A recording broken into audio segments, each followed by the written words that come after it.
Hey, it's Coach Colin Castello here with Shot Mechanics, and this is Kyrie Irving Shooting Secrets Part 2.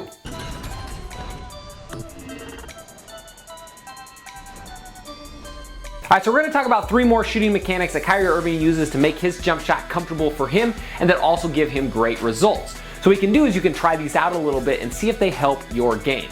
So the first thing we're going to talk about is that signature Kyrie thumb flick. So this thumb flick is something that you've probably noticed on Kyrie's shot and something that some coaches absolutely hate and will make you change. But it's only a bad thing and needs to be corrected if it affects the flight of the ball. If it doesn't, then there's really no need to change. So let's take a look at it again.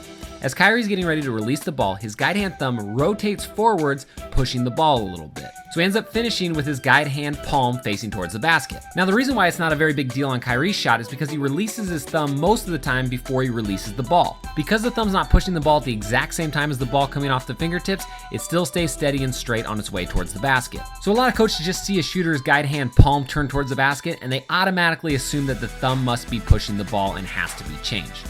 So just remember, a flick of the guide hand thumb's not always necessarily bad, as long as it's not affecting the flight of the ball. A lot of coaches out there just automatically see shooters' hands turning and they automatically assume that it's messing with their shot.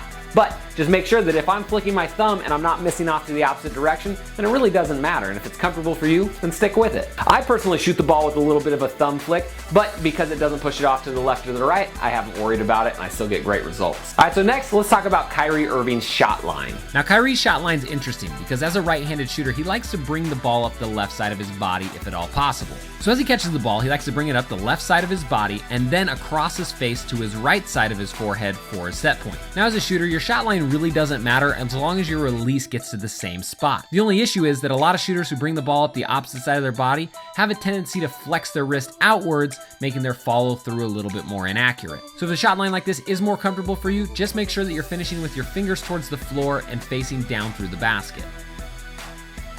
So again, really it doesn't matter where you bring the ball up your body as long as your finish and your follow through is on point and at the right angle towards the basket. So just remember, if you're somebody who likes to bring the ball up from the opposite side, to make sure that you're finishing with your follow through down towards the ground instead of out towards the side.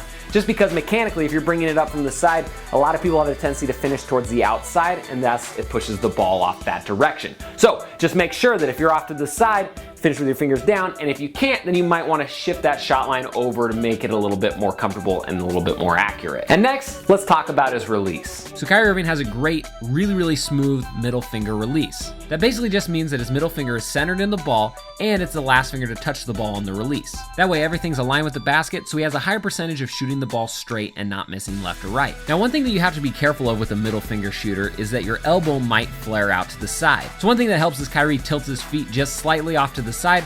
That way it doesn't make his elbow flare out by using the middle finger. So if you're trying the middle finger release, try turning or tilting your feet just slightly and see if that helps.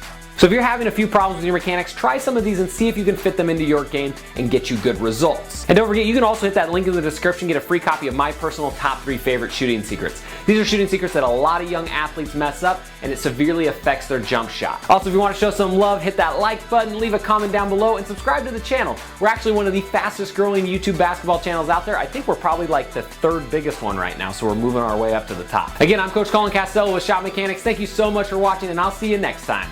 Splash on.